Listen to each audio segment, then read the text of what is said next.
Price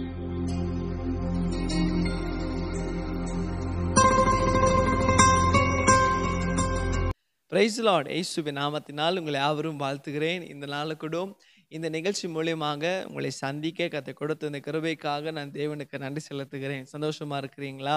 நான் விசுவாசிக்கிறேன் தேவ பிள்ளைகள் நீங்க சந்தோஷமா இருக்கிறீங்க என்று. ஒவ்வொரு நாளும் ஆண்டவர் உங்களோட பேசி கொண்டு இருக்கிறார், உங்களை பலப்படுத்தி கொண்டு இருக்கிறார். ஆமா தானே? எங்க தம்பி சந்தோஷமா இருக்கு? ஒரு சமாதானமே இல்லை குடும்பத்துல, வாழ்க்கையில ஒரு நிம்மதியே இல்லை இல்லைங்களா? மனசுல ஒரே பாரமா இருக்குது அப்படின்னு சொல்றீங்களா? இன்னைக்கு ஆண்டவர் உங்களே பார்த்து தான் சொல்றாரு.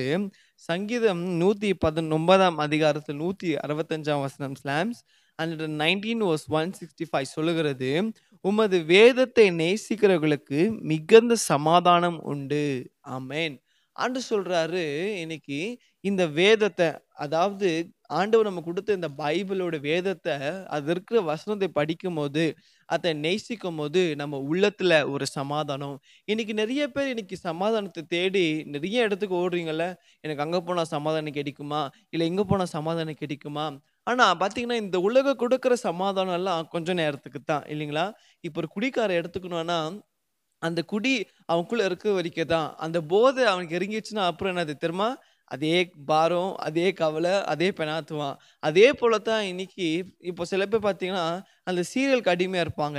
அந்த சீரியல பார்க்குற வரைக்கும் அவங்க உள்ளத்துல ஒரு சந்தோஷம் இருக்கும் இல்லைங்களா? ஒரு நிம்மதி இருக்கும். ஆனா அதுக்கப்புறம் திரும்ப அதே பாரம், அதே ஒரு பிரச்சனை, ஐயோ! அதே கவலை, கண்ணீர் தான். ஆனா ஆண்டவர் சொல்றாரு, இந்த வேதத்தை நேசித்து அதை வாசிக்கிறவங்களுக்கு மிகுந்த சமாதானம் உண்டா? ஆமென். ஒருவேளை இன்னைக்கு இந்த வேதத்தை நீங்க படிக்காம இருக்கிறீங்களா? இந்த சமாதானத்தை தேடி அங்கங்க அலைஞ்சம்பா, இந்த சமாதானம் இன்னைக்கு எங்க கிடைக்கும்? ஆனா ஆண்டவர் சொல்றாரு, இந்த வேதத்தை நீங்க வாசிக்கும்போது உங்களுக்கு ஒரு நித்திய சமாதானத்தை கர்த்தர் தருவாரு. ஆமென். இந்த வேதம் எல்லார் கையிலயும் இருக்குல்ல. உங்களுக்கு எப்பல்லாம் உங்களுக்கு மனசு பாரமா இருக்கிறதோ, இல்ல எப்பல்லாம் உங்களுக்கு ஒரு சமாதானம் இல்லைன்னு தோணுதோ, இந்த வேதத்தை நீங்க வாசிங்க. இந்த வேதத்து மூலியமா கர்த்தர் உங்களுக்கு சமாதானம் தருவார். ஏன் தெரியுமா?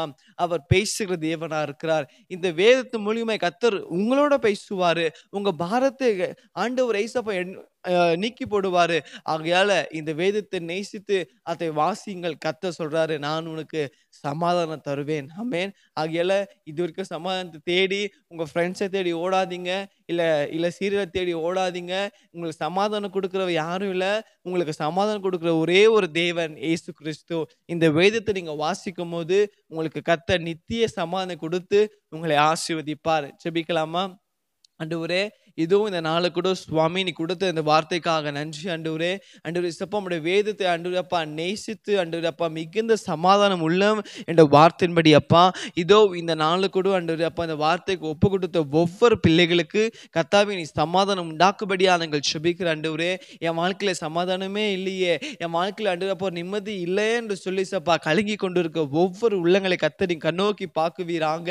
ஆண்டவரே அப்பா ஸ்தோத்திரம் ஆண்டவரே அப்பா வேதத்தை வாசிக்கும் போது அவங்களோட கர்த்தர் நீங்க பேசுபடியா நாங்கள் ஜெபிக்கிறேன். அவங்க உள்ளத்துல ஆண்டவரே அப்ப ஒரு நித்திய சமாதானம் ஆண்டவரே அப்ப நித்திய நிம்மதி உண்டாக்கி ஆசீர்வாதமாய் செழிப்பா இருக்குது ஆண்டவரே அப்ப கிருபை செய்ததுக்காக நன்றி. எங்கள் தேவன் அப்படி செய்ததுக்காக ஸ்தோத்திரம். இயேசுவின் நாமத்தில் பிதாவே. ஆமென், ஆமென். God bless you.